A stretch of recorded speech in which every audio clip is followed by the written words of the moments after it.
Thanks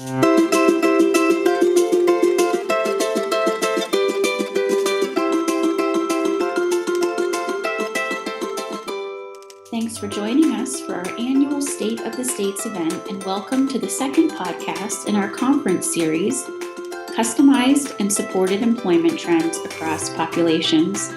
NASHA is proud to endorse this training session, which is targeted towards state and community brain injury service providers. As with the plenary SOS sessions, you will be hearing from some of the leading experts in the field during this podcast. Today's podcast is sponsored by MindSource Brain Injury Network within the Colorado Department of Human Services, the lead state agency for brain injury in Colorado. With funding from surcharges on traffic violations and federal grant opportunities, MindSource supports infrastructure building across school districts, administers a contract to provide service for acquired brain injuries, issues competitive research grants, and supports diverse community projects. Through technical assistance and training, MindSource tackles system-level challenges by building capacity, awareness, and understanding brain injury. With approximately 1 million Coloradans living with a brain injury, MindSource strives to design new ways to assist individuals and their support systems. Partnerships, stakeholders, board engagement, and community relationships continue to elevate the work MindSource is able to achieve. For more information about the Brain Injury Network in Colorado and MindSource's team, boards, and state plans, visit mindsourcecolorado.org. Our speakers for today's podcast are Megan Haupt with the National Association of State Mental Health Program Directors, Serena Lowe with the ACL AOD Disability Employment TA Center, and NASHA's very own Jill Farrington. Today they will be discussing innovative employment approaches that help people with significant disabilities enter and remain in the workforce. Join us for this interactive and informal discussion of current practices being successfully implemented across disability populations in a range of state and community systems. Welcome to our event, and Maria will now introduce the session and our three presenters.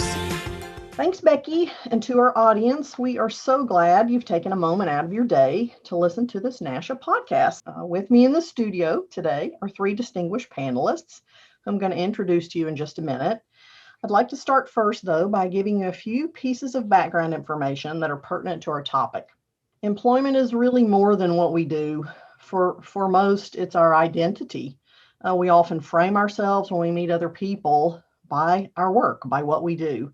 Today, the employment of people with disabilities is seen not only as a civil rights issue, but also as a very practical factor for business.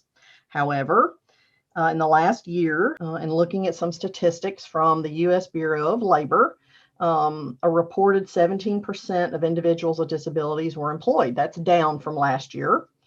For those without a disability, the employment rate is around 62%. That's also down from last year. Unemployment rates for both groups increased due to the pandemic and efforts to contain it, but those numbers are vastly different between the two groups, and there's a critical need to shrink that gap. Innovative employment approaches can and do help people with significant disabilities enter and stay in the workforce. We're here to talk about what that can look like and how you and your own states can build relationships that can increase employment for individuals with disabilities, regardless of some of the challenges that they might face. As I said, here with me are three women. Each of them represents a different aspect of the disability community, all with years of experience in a lot of different places. So let me tell you a little bit about them. Megan Haupt is Chief of Staff for the National Association of State Mental Health Program Directors, which we call NASHPD. She's been there for over 22 years, and she's worked in a variety of capacities, advisory and strategic, with the executive director and the senior team. She has done a lot of project leading, coordination, and writing. She leads special projects for NASHPD, which include brain injury, supported employment, and efforts related to deaf and hard of hearing issues. She also works with NASHPD staff and the state mental health authority administrators to assess and coordinate the technical assistance needs under activities that are part of an umbrella project, which is funded through the Substance Abuse and Mental Health Services Administration, otherwise known as SAMHSA. Welcome. Dr. Serena Lowe is also here with us. She is currently a senior policy advisor with the Administration on Disabilities Employment Technical Assistance Center. For the past 25 years, she's been furthering public policy that promotes the socioeconomic advancement of low-income working families, individuals with disabilities, seniors, children, women, immigrants, and refugees. She's also the founder and principal of her own LLC, which is a high impact public policy and organizational management firm, which focuses on innovative solutions for federal and state government agencies. She's been in loads of leadership roles with government relations and has been in the disabilities field in a number of capacities. Welcome. And last but not least, we have Jill Farrington, who brings a little over 27 years of history working in administration related to disability initiatives and grants in the areas of brain injury and competitive integrated employment. She's done a lot in the field of self-employment as well for people with disabilities and with Medicaid buy-in. She currently serves as the project manager for NASHA's Leading Practices Academy on Criminal and Juvenile Justice and supports states in their efforts to prioritize needs and engage stakeholders in the development of action and state plans. And additionally, she was a VR counselor for a number of years within the Colorado VR system. Welcome to all of you. And let me start off by just asking a few questions. From where each of you sit, what are some overall myths or misperceptions that continue to be barriers for employment for the individuals with disabilities in the field that you're in? And Megan, I'll just start with you. Okay. No, thank you. First, I want to thank Nasha, for having this podcast, and also really honored to be part of this with the other presenters. I'm just a great group. So thank you for inviting me to do this. Sure. I think there's the misperception that supported employment is adjunct, that somebody with mental illness has to be fully recovered, or somebody with a substance use issue has to be fully abstinent to then go to the step of employment. And I think we really need to rethink that. The research strongly suggests that employment is essential to mental health recovery and essential to substance use recovery. And that is a major piece. And so NASHBID is establishing and prioritizing crisis services right now. And not just right now, just overall the cultural change of thinking about how the service system should be. So in the past, we waited until somebody was very, very ill to then treat them in an institution, versus now we're looking at, well, how early can we intervene? Can we even intervene before mental illness actually breaks to psychosis with first episode psychosis programs? I think that's a way that we also need to be thinking about supported employment, that when somebody is in the crisis service, and hopefully they are diverted from jails and emergency rooms. That's the point, is to reduce police involvement, have crisis services. But then how do you keep somebody out of crisis? How do you stabilize in the community? How do they have, how do they thrive in the community? And we see that as supported employment as well as supportive housing. So it's a different way of thinking about supported employment that, again, isn't adjunct, it's essential. We would hope that if somebody entered into a crisis service, they'd be immediately asking about, well, what are your employment plans? What are your dreams? And as you were saying, Maria, in your introduction, it's people's identity, it's their sense of purpose, their sense of focus. So I think those aspects are really important. That's great. And I could not agree more. And it sounds very much like you're, saying we need to meet people where they are, maybe redefine employment success for some, but not for everyone. Some people are just fine heading on into employment wherever it is that they sit. Great points, Megan. Serena, anything you want to mention in terms of myths and misperceptions? Absolutely. And Maria, again, I want to echo Megan's thank you and gratitude to NASHA for having us on this podcast. And what an incredible gift to be here with you for an hour, and also with Megan and Jill, who have done such amazing work in their respective fields. So it is really a privilege and honor to be here today. Just to add a few things to what Megan said, I couldn't agree more when she said that, supported employment, especially with individuals with behavioral health challenges or mental health issues, is somehow seen as an adjunct, I think is the word she used, as opposed to an integral part of the recovery process and even ongoing throughout the lifespan. I think it starts even before that in a very nuanced but dangerous way in our society, where it starts with really low expectations of individuals with disabilities, particularly where disabilities or the implications of disabilities might be visible to folks. I think we still have a long way to go as a society in terms of presuming competence in people. Giving them the dignity to take risks the way we all do in our career exploration and exploring our life passions. And this idea that employment is an option for anyone living in America today is simply erroneous. Employment should be the norm. It should be the goal that all of us think about. When we leave school, we're going to have a job, maybe have a family, we want friends, we want to pursue our dreams.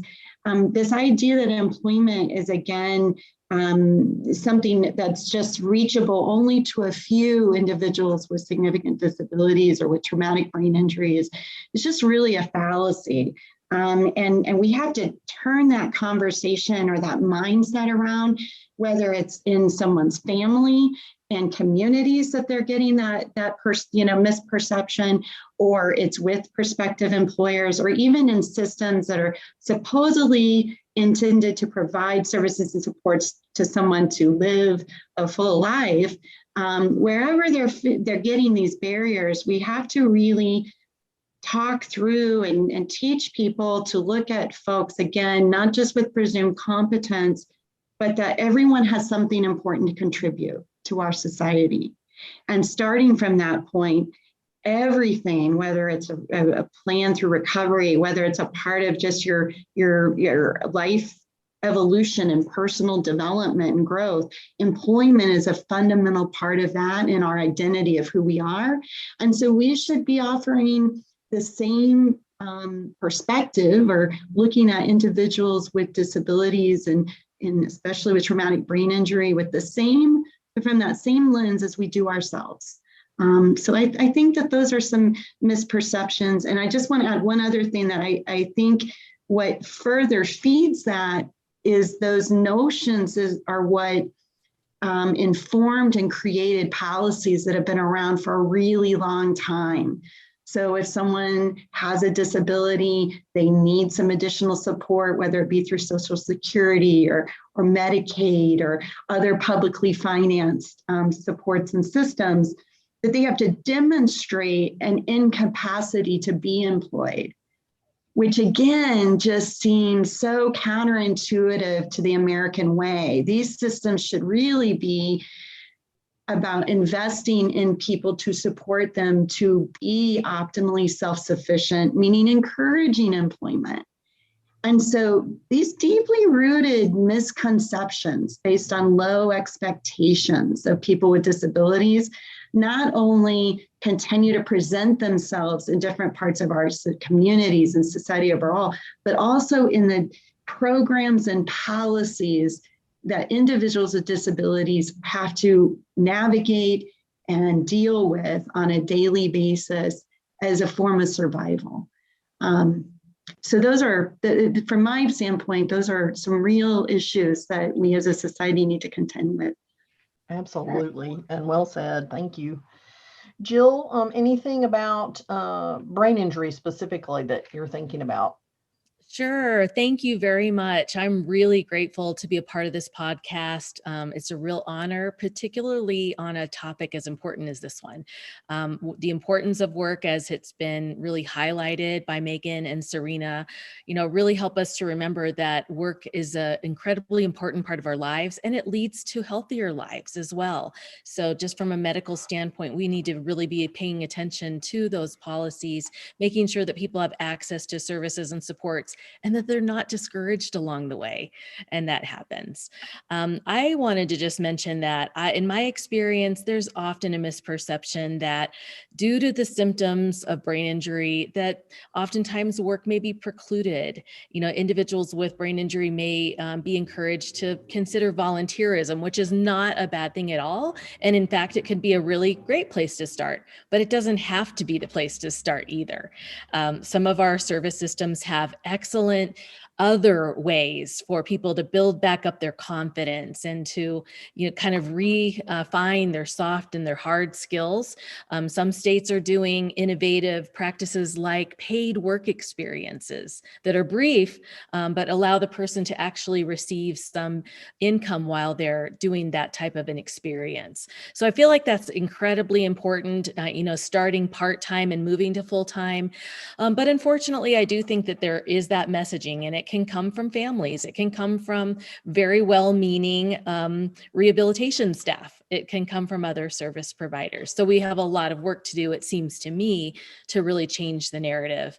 And then I think Serena kind of alluded to this, when people work really hard and it takes a long time to get on the kinds of benefits that help them to sustain their lives, with cash benefits and with important medical insurance, it can be very frightening to work. And there are many myths and misconceptions about this topic. If you go to work, you will lose your benefits and you will lose your health insurance. And even though there's so much information out there to counter that, I think that there's still strong sense of perception by, again, service providers that maybe pass along messages to family members that you have to be very, very cautious. And you do, but you just take advantage of the services that are out there. And every state has benefits counseling services that can really help a person to plan very strategically their return to work. So I think those are some of the biggest myths that hang out there and stand in the way for people, certainly with brain injuries, but also for people with disabilities in general. Awesome. Thank you. You touched on a number of very important topics. And I was thinking about employment as sort of the gateway to healthcare and the concern about the loss of benefits when you talked about that. Well, do you think then that there are some myths and misconceptions that businesses have along those lines? Oh, I absolutely think so.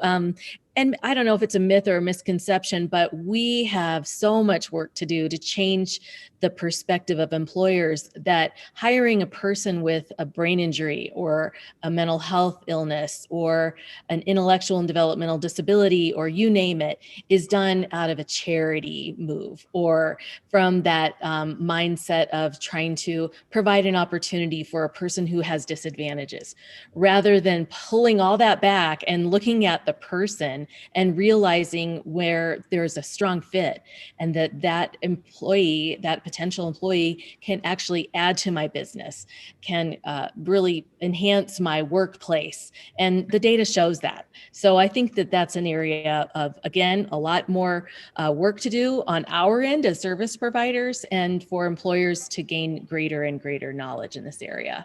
Great.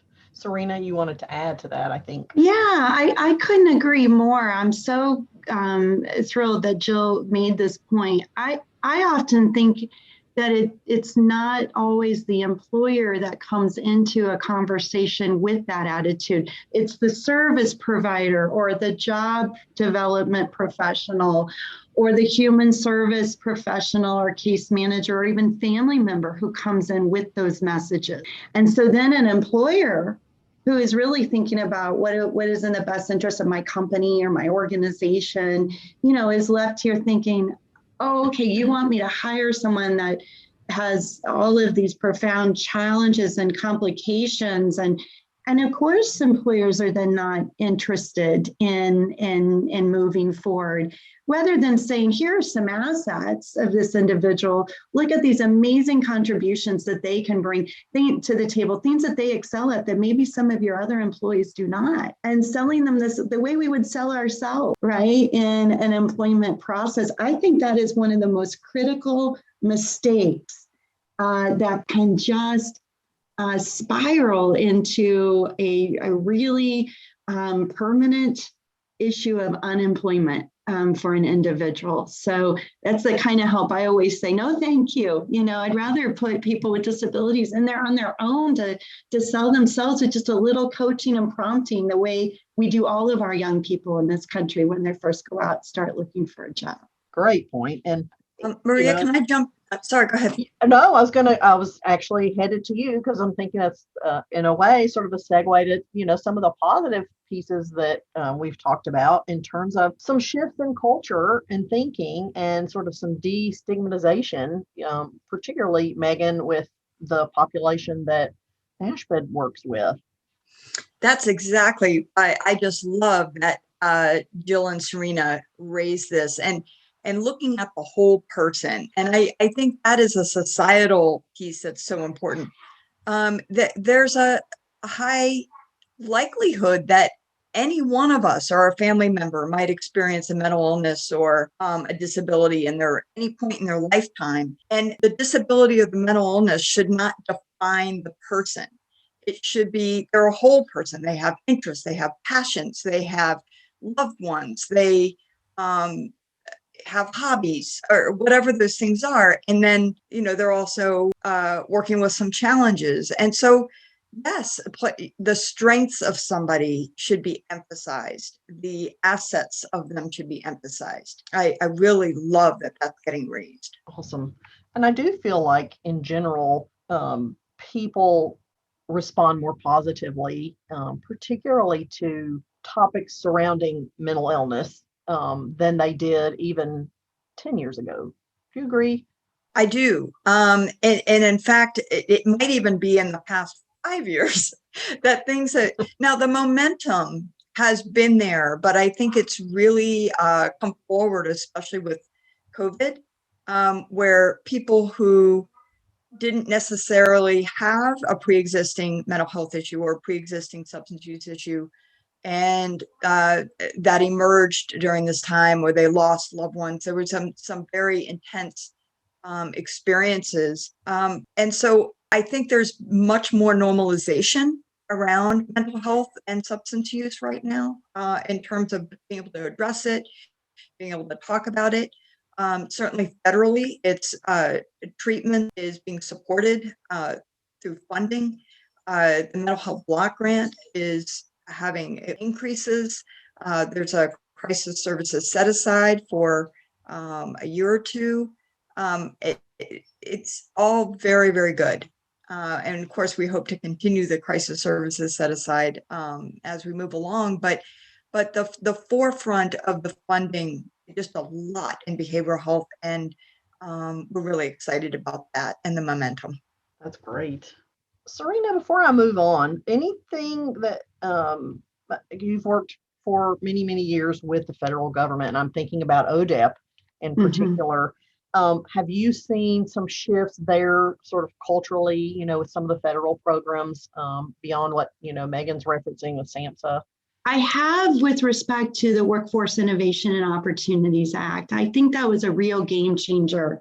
Not only did it give a much needed reconstructive surgery to America's workforce system and vocational rehabilitation system, but it really prioritized and defined in very clear terms the priority of competitive integrated employment as the preferred outcome of workforce investment dollars. And that is very consistent with our federal civil rights framework since Olmstead and several subsequent cases and settlement agreements that have said Olmstead and the American Disabilities Act applies also to where people spend their day and the services they receive related to employment. And so I have seen some real shifts there. I think also the focus on youth in the system to avoid kind of this school to prison or school to institutionalization or school to congregate, sheltered workshop pipelines, stop, and that we kind of start very intentionally focusing heavily during those critical transition years to make sure that students with an array of significant disabilities get all the supports and opportunities, experiences they need. I think it was Jill that mentioned earlier, work-based learning experiences, to be successful. I will say, not to be a negative Nellie here, I'm sorry if anyone's listening and your name's Nellie. It's not personal, but I will say that I do have real concerns about the vision or the future outlook of Medicaid funded home and community-based services. I think that despite the initial vision that we all had for the federal home and community-based services regulation, I'm not sure that employment in particular has been greatly prioritized by state Medicaid systems and those sub-operational entities, whether it be a TBI state program or a DD agency or a behavioral health division. I'm not sure that they've really prioritized that role and using that opportunity to build the capacity of service providers to offer integrated, individualized services in the community, whether it be individualized supported employment, IPS, customized employment, or other evidence-based strategies that we have just buku-doodles of research demonstrating their effectiveness with people. Way too many people have very limited options in terms of long-term supports to help further their success and advancement in competitive integrated employment. And I'm very afraid, frankly, that while I think there's a groundswell of support for pulling a lot more investments and money from the federal government into modernizing HCBS after what we've faced over the last year and a half with COVID, I worry that without really clear direction and guidance to state Medicaid systems from the federal government and from Congress, that those monies should really be about perpetuating the aims of the ADA and our federal civil rights framework, that what you're going to see is another generation of very large facility-based, institutional, or isolating settings that people are kind of placed in and pipelined into for their long-term supports and services. And that includes where they spend their day and whether or not employment isn't even an option. So I do have real concerns about that. And unfortunately, in this day and age, many of the populations we're talking about today still are very reliant upon Medicaid as their primary funder of not only healthcare, but home and community-based services of any type in this country. So that's kind of my 5-second take, or maybe 2 minutes. No, those are great points, and we need to be encouraging, states to work in that direction. That's something Judy and I have heard a little bit about California taking advantage of some of that and really moving forward. Jill is nodding her head. Are you thinking the same? Yes, and I just really resonate with, I think, what Serena, you said, and just feel that families and caregivers, those that care about the outcomes of their loved ones, state systems, they've got to come together and demand something other than a return to those less segregated settings. And it's going to take a lot of piecing together all that everyone can do with the funding that's allowed and available out there. And I just kind of feel that grassroots has got to be where we see that effort primarily take off in our state. Amen. Kind of moving on to some unique challenges that different populations face. Are there some things that you want to share about that in relation to some of the programs that you work with and employment. And Jill, I'll just start with you. Okay, thanks so much, Maria. A couple things that I would like to bring up, and one of them is I believe there's a real lack of awareness about what the public vocational rehabilitation system can do and the versatility that's in the law for people to receive tailored services that really help them maximize employment. When I think of the ability for the public VR system to help somebody become self-employed, how many people don't know that? When I think about the real ability for VR, even though VR is not the only game in town, I'm not trying to insinuate that, but I really feel it's an important one because that's where there's a lot of funding for these specific services and goods. The ability to get someone high-tech assistive technology or even low-tech pieces of equipment can sometimes go unknown, or something we talked about earlier, the ability for VR to customize and put together a really smart plan that might include an on-the-job training or a paid work experience. It's really going to the person, as has been mentioned earlier, and understanding, their particular needs and knowing that there's not a lot that VR can't do, I guess is what I'd like to say in a nutshell. So I think that lack of awareness, not just by individuals with disabilities, but even service providers about all that is possible when VR is in the picture. But I would like to add that I think one of the greatest challenges for people specifically with brain injury is that they don't know that they have them. I really feel like the unidentified brain injury that exists within our various populations of people being served in a lot of different programs is something that we really need to be paying attention to. If an individual's grown up in an abusive, home life, or they've been in and out of the criminal justice system, or they've been homeless at some point in their life, or they've used substances, misused any type of drugs or alcohol. If a woman's been in, or a man has been in a relationship of intimate partner violence, we know that these people will likely have, probably 50% of the time or more, some type of brain injury in their background. And then the difficulties with successfully engaging in employment programs becomes much harder. So there are many kinds of programs and projects, pilots around the country that are trying to put into place some screening that does uncover brain injury where it needs to be. In a very quick nutshell, I'll just mention in Colorado, there was a pilot of individuals that were going into the mental health center's employment program, individualized placement and support that Megan mentioned earlier. And we would think, based on the vocational rehabilitation data, that maybe 3 to 5% of those individuals also had a brain injury when they were coming through those programs. Well, we did a small pilot, looked at 150 people, and it was actually 33% of those individuals that were coming into IPS services were individuals also that had these co-occurring, multi-occurring brain injury symptoms.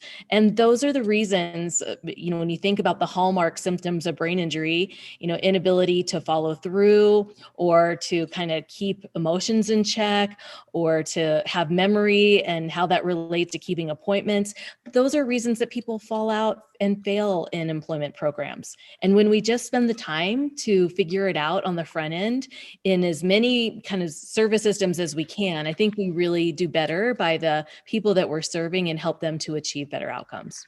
Great point. Serena, anything you want to talk about there? I was thinking about employment first, actually. Yeah.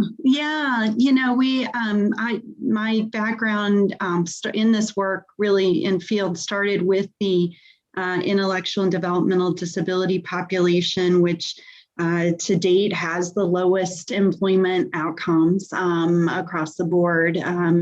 Not to pit one disability population to another, because all of their employment goals should be met. I have been a part of 48 state employment first initiatives in one way, shape, or form at this point. And what I'll say is that the barriers that persist are often systemic. in nature, getting agencies to talk to one another, to learn each other's language, to realize and recognize that they're often working across purposes for, on behalf supposedly of a common customer or client. So how do we break down some of these silos, often that are not intentional? There's just so many hours in a day and people have heavy plates. So how do we break through that and create a culture of more collaborative and collective accountability and action at a state level?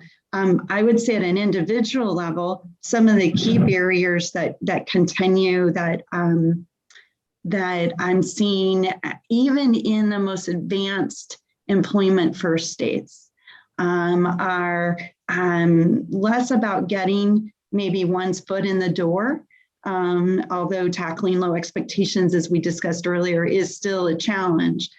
But I actually see more of the nuanced challenges that are being experienced by this population. And I suspect the other subpopulations we've been talking about today happen once they've entered the workforce, whether it's barriers to effective technologies that could enhance your performance or communications with your peers and managers.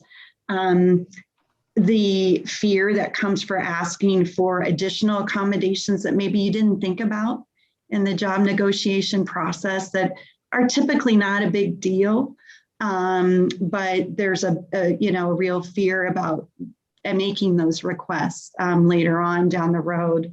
And then I would also say some of the microaggression or microaggressive behavior that our colleagues, not just with disabilities, but looking at some of the intersectionality issues around race and sexual identity and or gender identity and sexual orientation, that persist in the work environment can really distract people, affect their mental health, and affect their ability to do their best and bring their best selves to the workplace. I think that the thing that aggravates me the most, and I mentioned even the most advanced employment first states, I think are really grappling with this, is that employment doesn't end just because you got someone a job. It is an ongoing continuum for all of us throughout our work journey. And I want to give an example. I met with some folks in a state that'll remain unmentioned or unidentified recently, and they were telling me about some of these individuals who have been working for 10 or 11 years, and they were very proud of that. And I was excited to hear about it as well, because I think there are a lot of misconceptions that people of a certain age who may not have been employed can't seek employment, or if they've been doing one thing for too long, they can't do anything else. And we have to get back, we have to break down some of those misnomers. But in this case, I went and met with 3 of the individuals that they were talking about. Each of these individuals had been working in janitorial work for 10 to 15 years in the same place, making pretty much the same minimum wage. So it would go up if the minimum wage went up. And these were considered success stories. I mean, one gentleman had this ability to tell you anything about your technology, your iPhones, your smartphones, and the differences between them. And I said, gosh, he'd be great at Best Buy, right? I mean, he'd be fabulous. He also could tell you anything about any car out there. There's the systems, the engines. And after a while of asking him and finally making it clear that the job you have today, it's great that you're happy with it, but did anyone ever talk to you about what you wanted to be, or what you want to do? He came right out and said, I want to be the Lexus salesman of the month. He wants to work at a car sales place. I mean, I could get him hired tomorrow.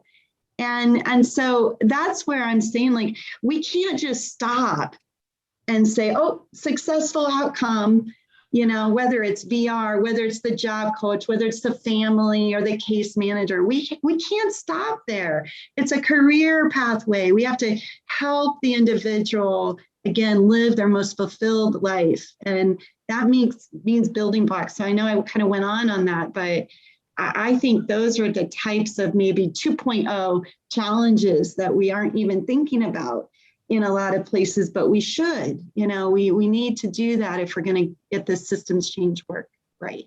Oh, that's a great point. We used to talk years ago when I was a placement specialist, we'd refer to the, not doing the place and duck method.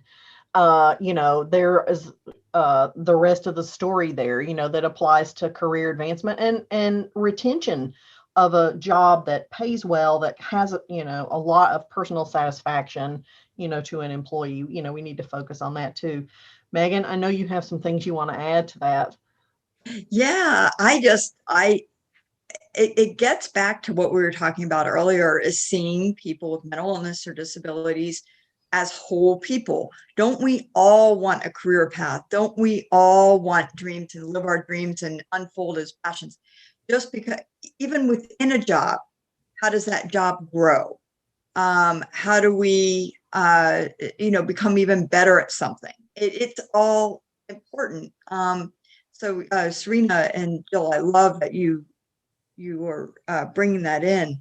I also wanted to just bring emphasis to the importance of working across agencies. And that is something so important.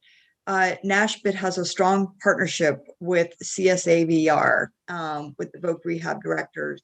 And we have been working together to really have states strengthen that relationship between mental health and VR.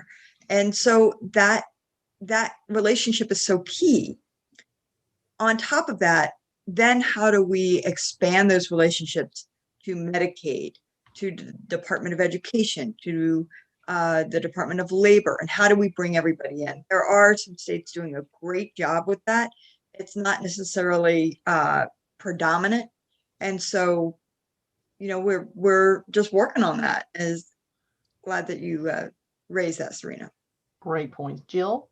Yeah, what I think is so interesting is that there's a lot of focus on approaches that have kind of a rapid engagement philosophy that I really get and I really understand it. And I'm a big proponent in the kind of an approach of individualized placement and support. You find out when the person's ready to work and you help them get a job, because that's when they may learn that this isn't the job for me, but they can move on to a more successful one. So that getting people rapidly employed into work and then providing supports is a really big push, I think, in our country right now.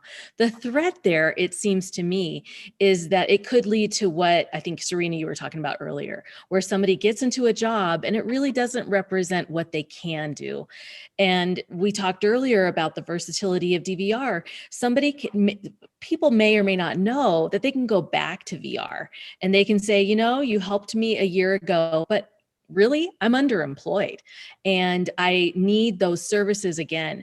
Because when you think about the fact that VR can assist people with higher education, it gets back to what was said earlier. We need to be thinking with people about their pathways to employment and not just glom onto one placement support approach and then think that fits for everybody. It's not a one size fits all deal.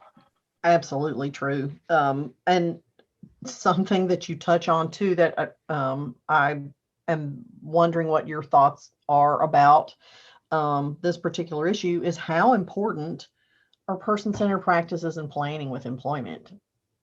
We haven't even talked about that, but are state systems focused on that? Well, I'll kick it off, and then I know Serena probably has some really important things to say about this topic because it's a biggie. And I grew up in VR, and I do not think for many, many years that we operated from a very person-centered perspective, to be really honest. It was a medical model, and in some cases, in some places, it may still be.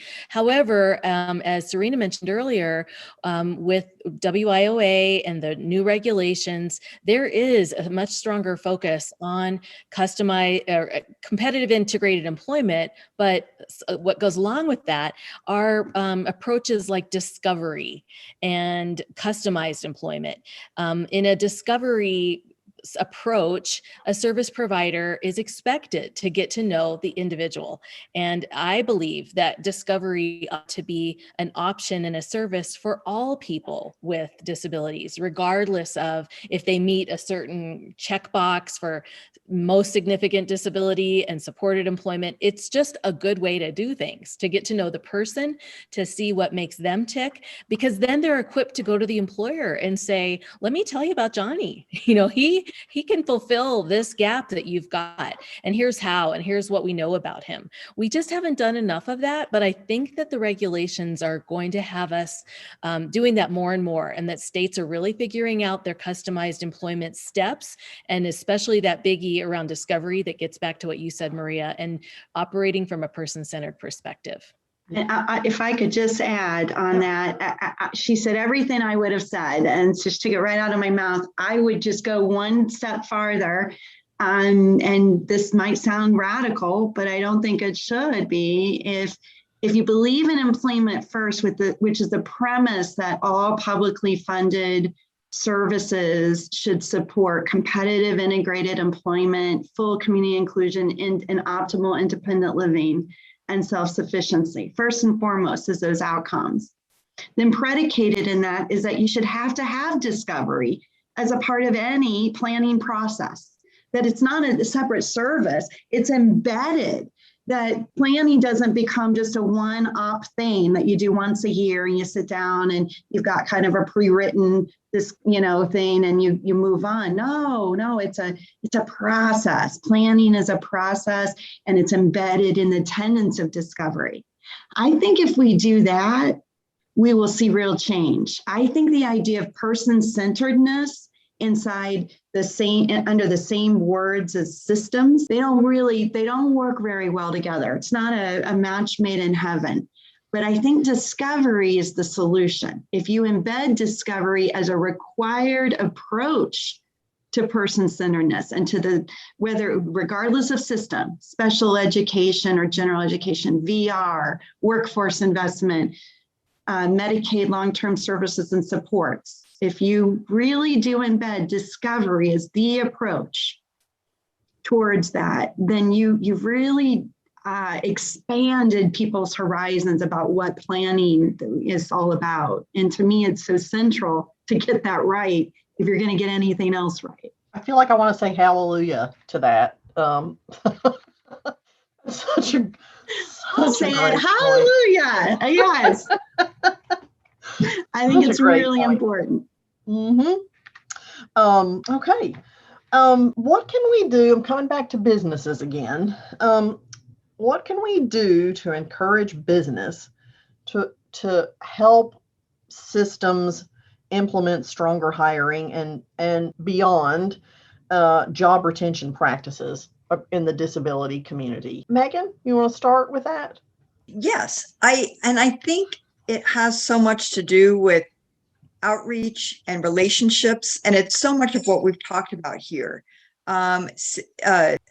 Presenting individuals as whole people, understanding strengths, a good fit, but it's also those relationships. So you don't suddenly start a relationship when you want to have somebody hired. I would think you would set the relationship, get to know businesses, do outreach, and it's just like, frankly, parallel to disaster planning in a state where you have those relationships with the agencies way before there's ever any kind of disaster, so that if something happens, you have a strong foundation. I think that's the way it should be with businesses. You have outreach, you have interface, you get to know folks. We're talking about discovery. I mean, maybe we need to be discovery with businesses, and have that cross exchange. So I think that's the relationships are always so important. Agree. And, again, thinking outside a traditional kind of model, supporting people with employment does not start and stop, with the shift. There's a lot that has to happen before and after. And I think, in particular with brain injury, I'm thinking, and certainly with mental health issues, um, providing those supports so people can be successful for business when they're at home and they're thinking about family and personal issues, or things that we've talked about before, changes in medication, or a change in supervision. Those things do impact people outside of the work day that also need to be addressed. I veered off on you, Megan, a little bit, but I was just thinking about that as you were talking. Jill, anything you want to mention about business? Well, I just think that if all that we can do to help employers embrace a truly in considering what every person brings to the workplace.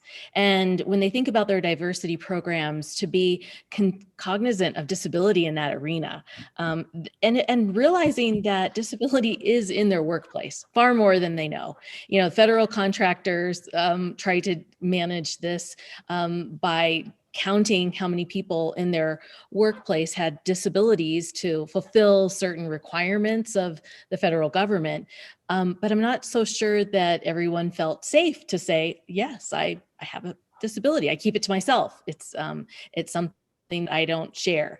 And we just need to change and encourage and help employers, I think, have access to the kind of education, the awareness, so that their workplaces can become that place of greater comfort to disclose. And then they'll ask, but then people are more likely to ask for what they need, instead of kind of job failures happening because a disability was just never addressed very openly.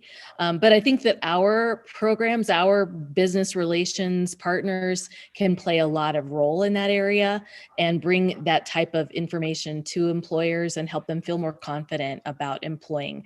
I think when employers realize that maybe the accommodation that this person needs down the road is actually going to help some of my other employees as well, then the light bulbs start going on that disability does not need to be something to be afraid of. It doesn't need to be something that should be avoided in a workplace, but something that's actually embraced.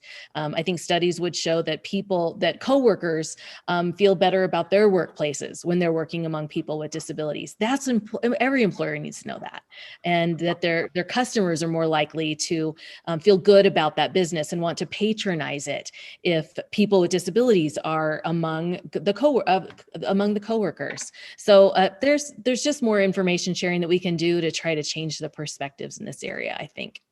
Agree.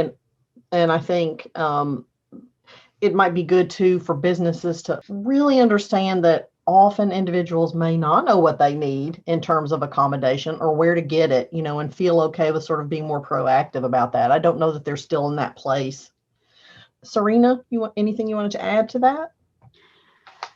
Just that as a society, COVID was a very humbling experience. And I hope that we all kind of hold on to some of that humanity that came through. It wasn't that one person over here struggling. It was all of us. We all had things, we all needed some extra supports throughout that process. And I think that the truly innovative, forward-thinking employers who are going to make it, right, through post-COVID and beyond, are going to look back at the use of creativity, being solutions-oriented, flexible, looking at employees as individuals instead of just one collective workforce. And I'm hoping that there's some good lessons learned and good models that come out of that. I do just want to say, I want to throw out there for any employers that are listening to this podcast, the Job Accommodations Network, I will say, is one of, I think, the best unknown federal investments out there. It's been around for, I want to say 15 years. employers, it's basically an inventory of resources for employers. There's thousands of different topics that if you're let's say you're supporting someone with a disability or chronic condition that you never had in the workplace, you can call, reach out, attain resources, and they're actually quite good. And so I just want to throw that out there as I guess a shout out to some of my colleagues from the Office of Disability Employment Policy who runs that network. But I find that is a resource very few employers know about. And it's got it's a treasure trove of some really great forward-thinking strategies. It really does. And I'm glad that you mentioned them because, many, many times have I gone to that website, and pulled information.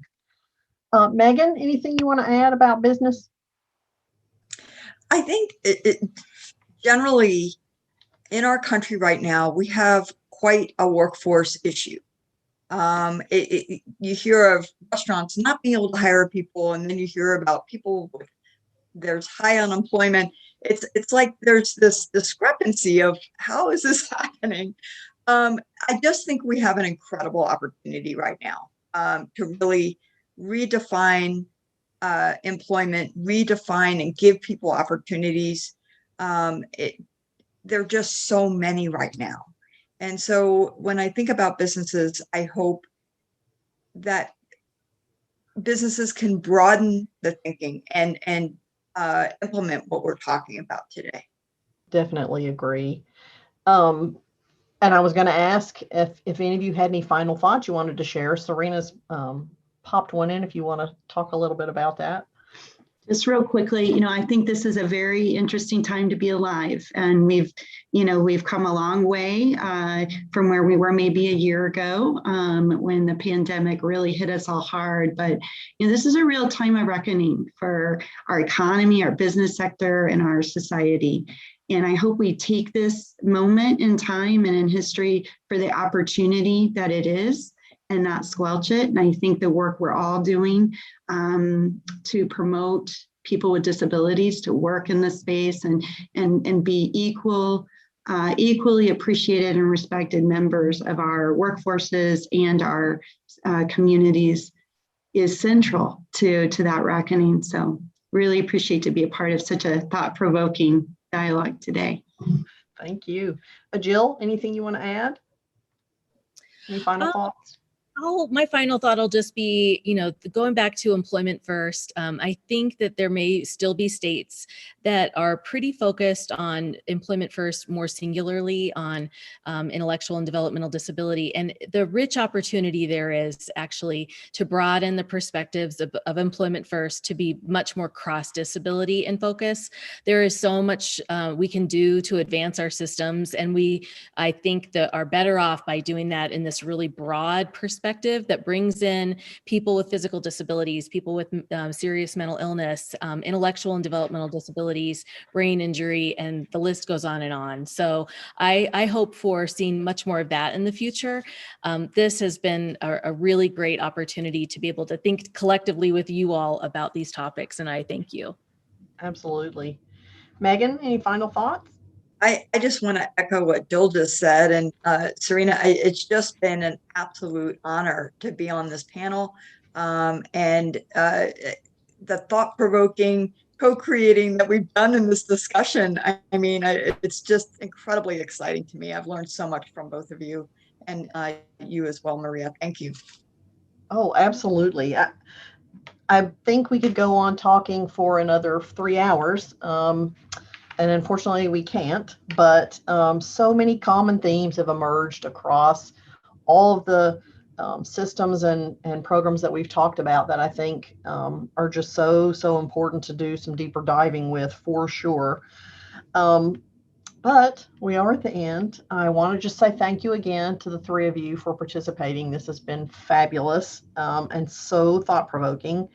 And we know that our listeners are going to now have some additional perspective on many of these issues and some tools to take back to their states or to at least ask about in terms of, forming some new and stronger partnerships and initiatives that will ultimately help the people that we serve. So thank you to that.